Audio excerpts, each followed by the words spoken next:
Good evening, everyone. My name is Connor. Like most of you, I remember exactly where I was when 9/11 happened. I remember my third grade teacher, Mrs. Sawyer, bringing the television set into the classroom. I remember leaving early that day so that I could watch the second tower fall on CNN with my parents. And I remember the weeks and months following where President Bush called to action the American people to avenge those lives that were lost. Without putting too much effort, you could probably think of one or two other specific examples where a radicalized individual, terrorist organization, or violent extremist organization attacked American people, either on our soil or abroad. The way that publicly elected officials respond to these attacks is crucially important. As such, I chose to focus on two specific examples from the variety of speeches we had at our disposal. I focused on the 1995 speech by President Bill Clinton following the Oklahoma City bombing and the 2019 speech by Prime Minister Ardern following the Christchurch mosque shootings. Both these examples show presidential rhetoric and crisis communication in the pre- and post-9/11 era. These two examples of rhetoric did not acknowledge the attacker, a violent extremist organization, or lone wolf radicalized individual, in a call to war type rhetoric that's become very common in the post-9/11 era. This is especially important. Following crisis, key leaders have a powerful opportunity to bolster unity through avoidance of a creation of them versus us. This is something that both President Clinton and Prime Minister Ardern did successfully through the use of their language. Refusal to acknowledge the legitimacy of the attackers, and then subsequent call to action within the affected community and nation. Despite these attacks being separated by 24 years and a massive global war on terror, both speeches are remarkably similar in their scope, structure, and choice of language.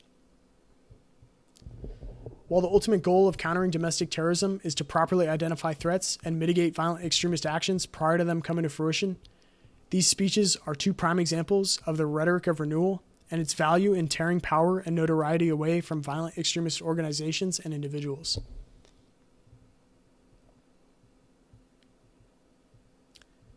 If we look at the speaking and writing skills of both Clinton and Ardern, they were known as respected public speakers and they had charm and charisma in front of the camera. Because of their status in the government, it was exceptionally important that they leveled with their audience.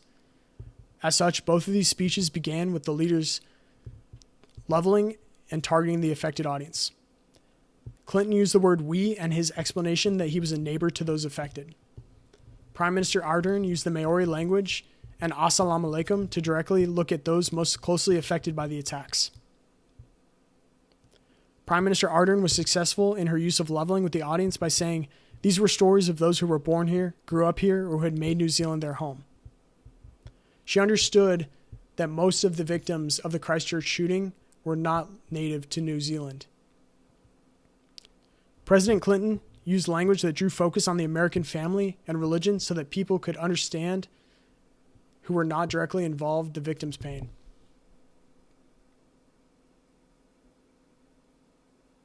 The structure and style of their written words is also important to consider. Both of them highlighted why the victims were there.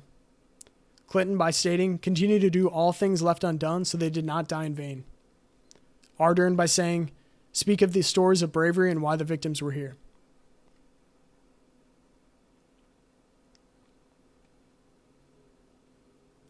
It's important to consider if these speeches were an appropriate level of response in accordance with the severity.